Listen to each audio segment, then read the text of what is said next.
अस्सलाम वालेकुम व्यूअर्स। आज मैं आपके साथ लहसुन अदरक को फ्रीज़ करने का तरीका आपके साथ शेयर करने जा रही हूँ। किस तरह हम इसको स्टोर कर सकते हैं और ईद की बहुत सारी रेसिपीज़ में हम इसको इस्तेमाल कर सकते हैं।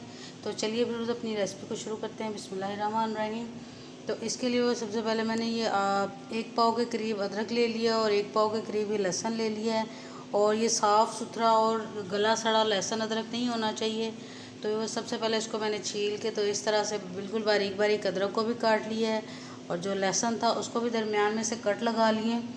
और ऐसा मैंने इसलिए किया ताकि जब हम इसको ग्राइंड करें तो बहुत आसानी के साथ फिर ये ग्राइंड हो जाता है। और आप देख रहे हैं कि अदरक को मैंने बिल्कुल बारीक बारीक लंबे लंबे काशों में काट लिया है और ये आपके सामने है। तो अब बस इसको हम ग्राइंडर जग में डाल के तो ग्राइंड करेंगे, लेकिन थोड़ा थोड़ा डालेंगे और इसमें पानी हम बिल्कुल नहीं ऐड करेंगे। और पानी के बगैर इसको ग्राइंड करेंगे तो फिर ये ज़्यादा लंबे अरसे तक हम इसको स्टोर कर सकेंगे। कम से कम 1 माह 1.5 माह तक हम इसको आसानी के साथ यूज़ कर सकेंगे। तो अब बस इसका मैंने पेस्ट बना लिया सारा। 1 पाव अदरक और 1 पाव लहसुन था और आप देख रहे हैं कि पानी इसके अंदर बिल्कुल नहीं है। बग़ैर पानी के इसको मैंने ग्राइंड किया है। और अब बस चूल्हे के ऊपर अपनी कढ़ाई को मैं रख रही हूँ और इस कढ़ाई के अंदर 2-3 टेबल स्पून बस हम ऑयल डालेंगे, बहुत ज़्यादा नहीं डालेंगे। तो चूल्हे की फ्लेम थोड़ी सी खोलेंगे और बस इसको एक दफ़ा गर्म करने के बाद मैं चूल्हे की फ्लेम को बंद कर दूंगी। घी अच्छी तरह से गर्म हो गया था और अब चूल्हे की फ्लेम को मैंने बंद कर दिया है। और बस इसको इतना हिलाएंगे कि जो घी या ऑयल आप कुछ भी ले सकते हैं जो हमने गर्म किया था उसकी अच्छी सी कोटिंग आ जाए हमारे लहसुन अदरक के ऊपर। और अगर बस आप इस तरह नहीं गर्म करके इनको फ्रीज़ नहीं करना चाहते लहसुन अदरक को, तो आप जब इसको ग्राइंड करें लहसुन अदरक को तो आप उस टाइम पे भी इसके अंदर घी या ऑयल कुछ भी यूज़ कर सकते हैं।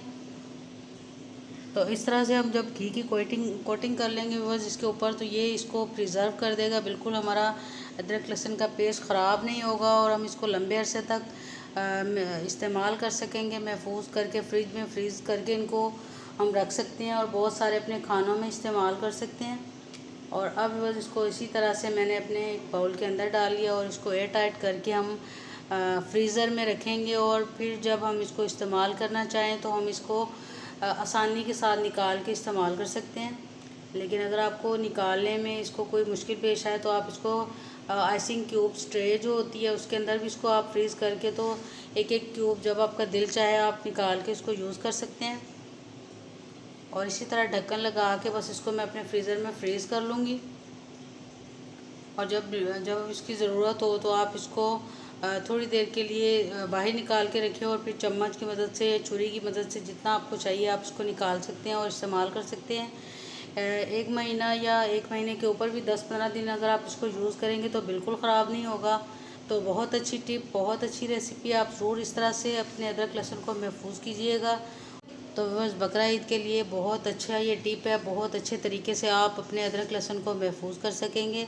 तो आप ज़रूर मेरे इस टिप को ट्राई कीजिएगा, मेरी इस रेसिपी को ज़रूर ट्राई कीजिएगा। और अगर आपको ये तरीका अच्छा लगे तो ज़रूर मुझे बताइएगा, फ़ीडबैक दीजिएगा। तो चैनल पर नए हैं तो ज़रूर मेरे चैनल को सब्सक्राइब कीजिएगा। तो फिर मिलेंगे बस इंशाल्लाह ताला बहुत जल्द इसी तरह की न्यू रेसिपीज़ के साथ। तब तक के लिए अल्लाह हाफ़िज़।